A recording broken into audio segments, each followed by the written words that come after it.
na margarine hatuwezani. Right, sorry, you caught us in the middle of a conversation that I'm having here with Eric Macharia, who's joining me here to talk matters of the World Rally Championship that happened this particular past week in Kenya. Of course, this is the first time that is happening, and since about 18 years ago, when was the last time that it was held here in the country. Now, it is going to happen, as you saw the story that just aired, it's going to happen continuously for the next few years up until 2026, which is a glorious moment for us. But the thing that we are really concerned in taking a look at is the economics that are surrounding the happenings of this event.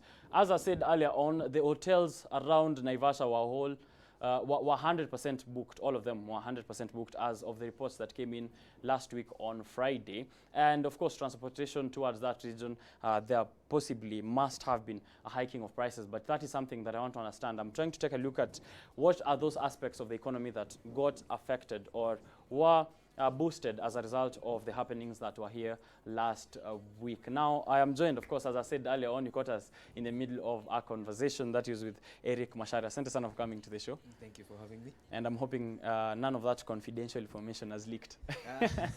No problem. Right. Now, did you attend the rally? Unfortunately, I wasn't able to make it there. I saw the state of traffic and you decided not to. You should have gone midweek last week, or you were busy. Oh, I was busy during the week, so I was freed up around Friday. But with the state of traffic, and I had a few of my friends already over there.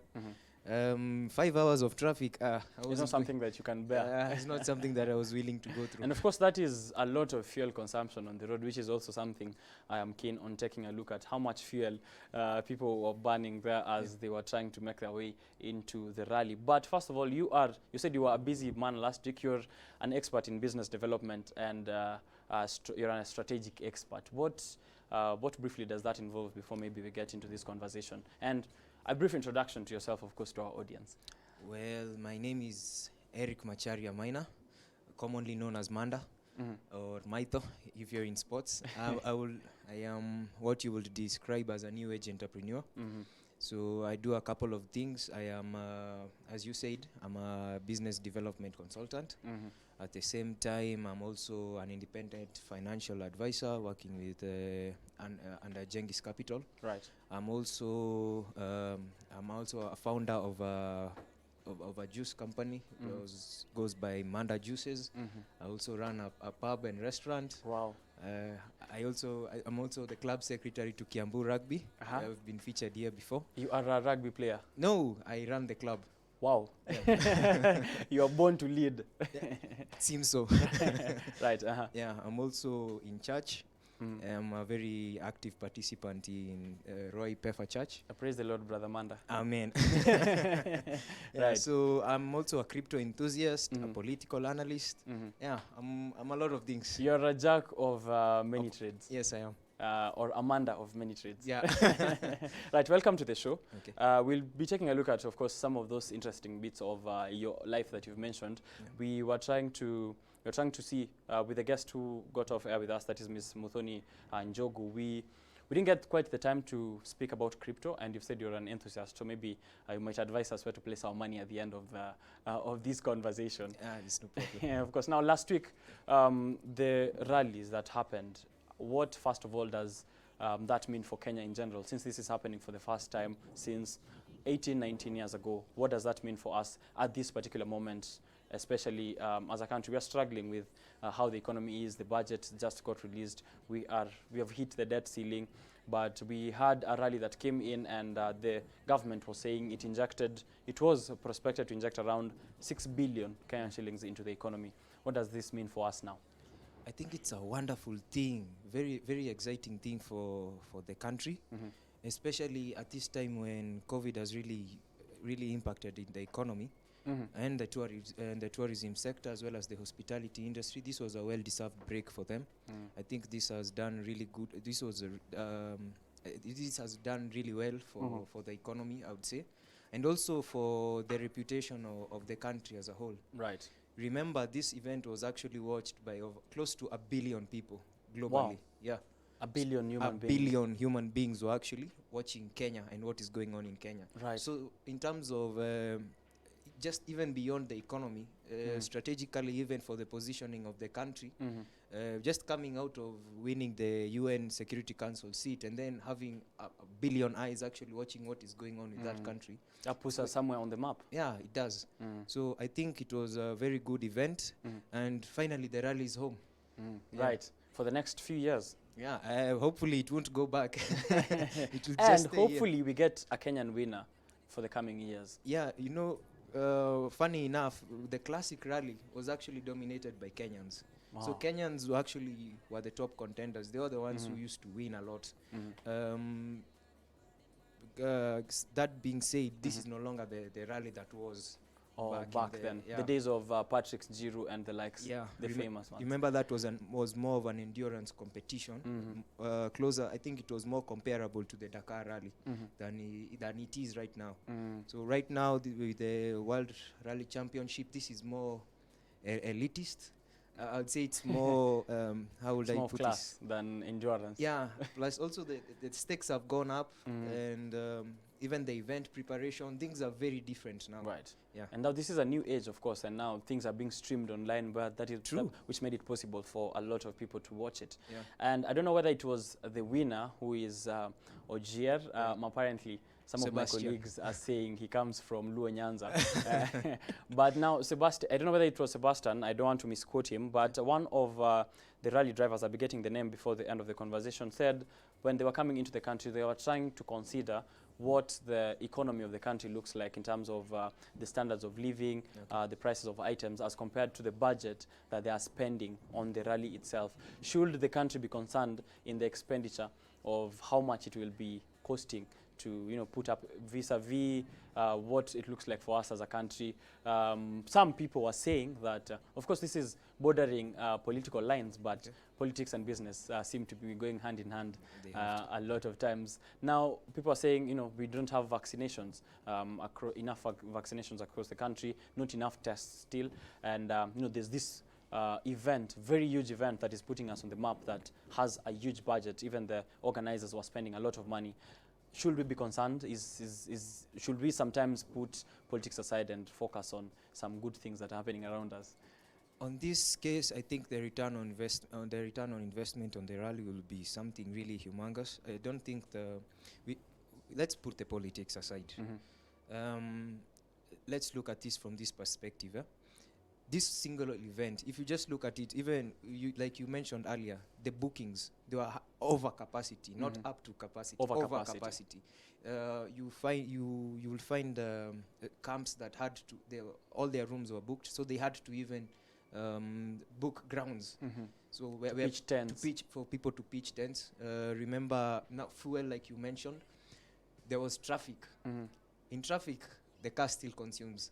If you put it like, just give it an estimate of maybe 5,000 cars were headed to Naivasha. That is a lot of fuel that, in a very short period. And remember, the journey is to and fro. Yeah, right. So which means they will still have to spend coming back. They still have to spend coming back. They still have to eat there. They still need amenities, even toiletries, things people don't really put too much focus on. Items such as tissue paper. These are things that actually you will find them sold out. There are hotels that actually sold out. They didn't have food. They had to wait for food to come from Nairobi and other regions so that they can actually go cook. Yeah. Wow. So you find experiences such as that. I think there was the border industry. I think they had a really lucrative weekend. So now, and this was just the inaugural. So later on, we have opportunity to even plan better. Right. So I think we can. I think the biggest criticism I've heard about the rally, I think it's the traffic. That right. Trucks had to get parked somewhere to allow people to move. Allow people to move. Okay, that's. In terms of logistics, that could have cost them a bit. Okay. But the overall return on investment looks very lucrative. Yeah, it's too big. Remember, there's a return on investment on the county economies as well as the national economy. Earlier on, I think it was around earlier in the month, the 4th of June, around there, when the CS Amina Mohammed was launching a tree planting exercise in Kasarani and around the counties where the rally will take place. I remember the governors who were there. If you look at the everywhere where the rally actually touched a bit, there is definitely an impact, and it is and better for them. It is a positive impact economically. So anywhere the cars or the rally started, from when it started here at even Kasarani, all the way through to Naivasha, through Nakuru, all those places, there was impact, because there were people, of course, even along those highways waiting upon these cars. Yeah, I mean, if you head to, what's the place, the observatory, as you're headed to Naivasha, I'm not certain what the name is, around Kinungi there. Right. I mean, those huts were sold off. Oh yeah, the viewpoint. Their viewpoint. Right. The huts, the marts, curio shops. You're right. And they were flooded. And that's a boost to tourism, especially in a time when we're struggling, Exactly. coming out of COVID-19. Yeah. Now, should we also as well, I think we should be moving this from county to county as well to benefit different county economies. Yeah, if you can inject 6 billion just in Nakuru County and maybe move it to Turkana, which they have an expansive land, and the rally might take place there. I think it will be a very good idea. Furthermore, it will showcase more of our land, which is, I really think we have a really unique landscape. Right. And we can show more of that. I think Ojia, I'm not sure if he said it, but it was, he naively said it, and he asked the WRC guys to make it a little bit more challenging next year. Wow. So maybe we can find the rally moving somewhere else. Maybe it will be Ukambani. Partly in Ukambani somewhere. Yeah. Right. Now, in terms of the brands that were involved in the making of this, or were involved during the happening of these events, there was a very interesting development. I don't know whether you were able to follow it through with one sports betting company and some of their drivers. And, branding has become quite a thing at this moment. A lot of people are pushing, online. There are influencers who, some of them were flown over to Naivasha to witness this event in an age where digital technology now is pushing business. How do you think the digital space generally is affecting? As we said earlier, WRC is being broadcast all over the world. A lot of people are marketing their events using the hashtag, WRC, and Kenya is being seen on the map. Is the digital space going to, double the amount that we might get out of this event as compared to maybe 18 years ago, where we didn't have technology to stream these events, to promote these events, to brand ourselves? I think Kenya finds itself in a very unique and a very lucrative and a very beneficial position, especially when it comes to the return of the rally. Yeah? Remember back then when we had the last Safari rally, it still went on as the East African Classic, but back when it was the Safari rally under the WRC. Remember, the only way you could see this rally was if you were a spectator at one of the spectator points or on TV. Now, 19 years of absence, a lot has happened, especially in the digital space. Right now, you can follow it instantaneously on YouTube, on Twitter, Facebook, and so many other social other people platforms. Streaming on their own accounts even. Exactly.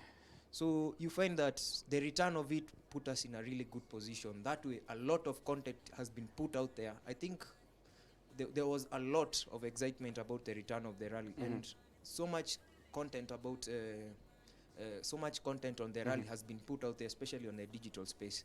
Now, this is a very good opportunity for people who are trying to market their companies, trying to market their products. You have, like I said earlier, we had close to 1 billion eyes watching the event. Now, these are 1 billion eyes that could be watching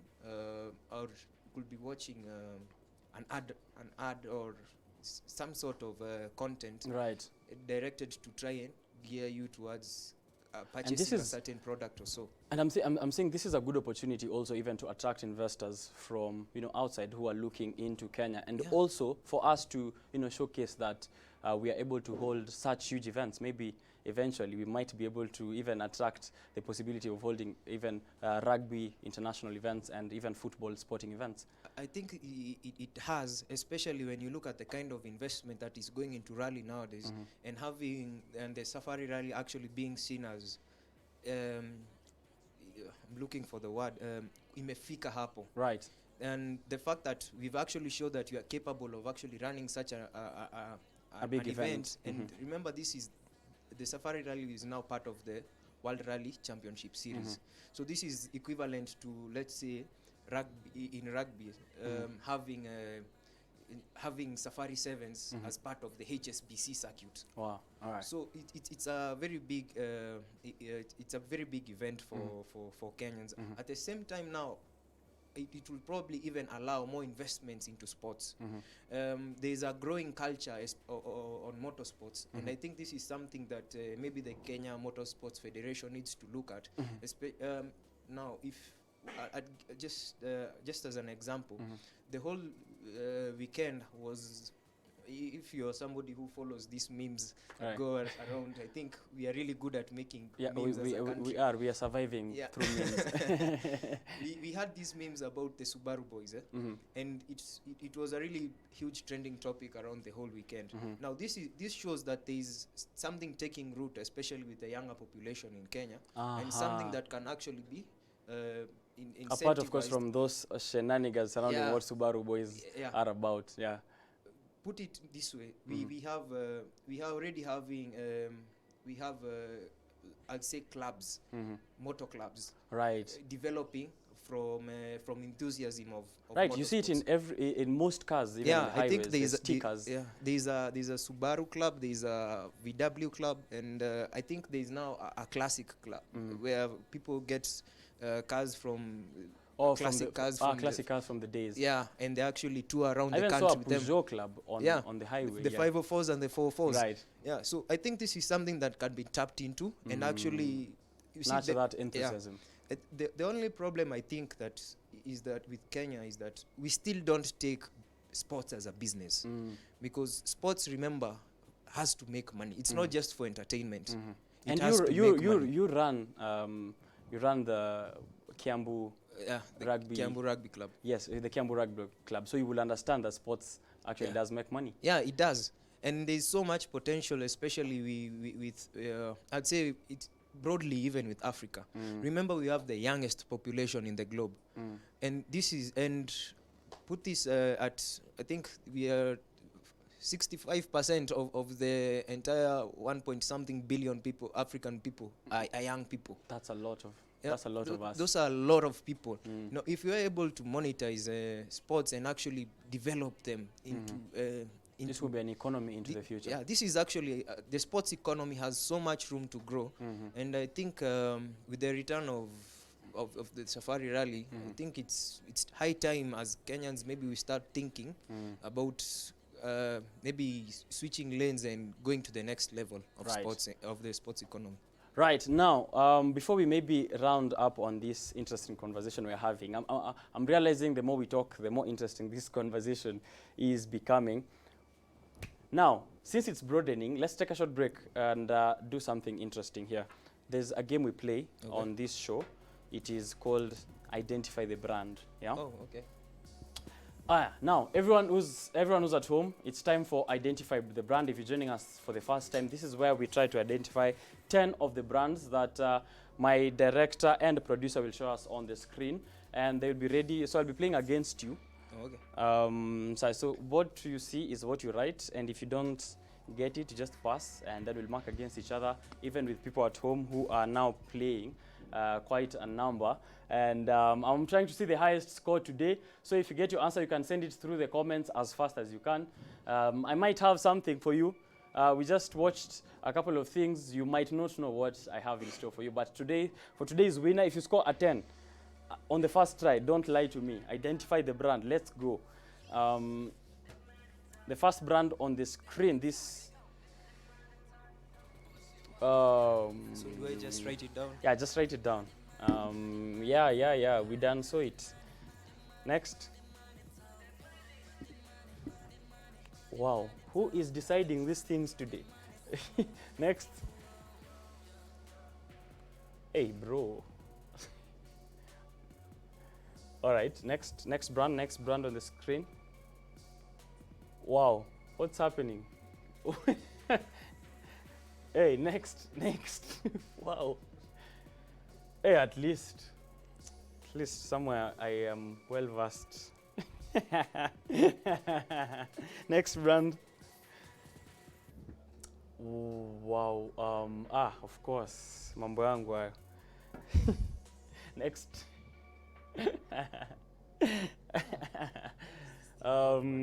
That's 7. 8. This is not the one I think it should be. What kind of tick is this? Wow, okay, next. 2 more. So the 9th brand on the screen. I used to draw this sometime in the past. Wow. Okay. Next, the last one. The last brand on the screen. I cannot see it. Please. Okay. It's a very thin betting company.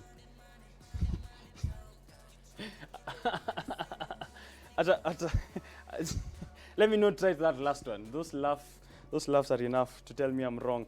Now, we'll exchange the papers. I hope everyone was able to get that at home. If you got it, I'm giving you a few seconds to send your answers through to the comment sections. On Facebook, we are streaming live on KUTV Kenya. We just played Identify the Brand. Send it also to the SMS/WhatsApp numbers that are somewhere here on the screen. We are about to mark your answers, yeah? So the 10 brands. We begin with the first one. Oh my goodness, I see where I went wrong. Ariel, yeah? Ariel, I wrote sunlight. Next is Beu. It's a pharmaceutical company. Oh, wow, he got it. The one at Allsops. My God, next. Blackberry. Did you guys at any point talk with the guest before he came on set? No. Next. The Pied Piper. What's this? Forever Living.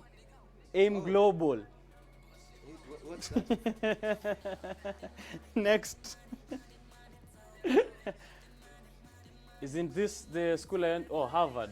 Yeah, it's, you know, I confuse Harvard with, you know. Next is iTunes or Apple Music. It's called Apple Music these days. Oh. Yeah, please. iTunes. iTunes, Apple Music is both correct. I have here an iPhone with me. Let's confirm. Let's actually confirm. Let's confirm. I'm not even playing. Let's confirm. It's Apple Music. It's iTunes. It's iTunes.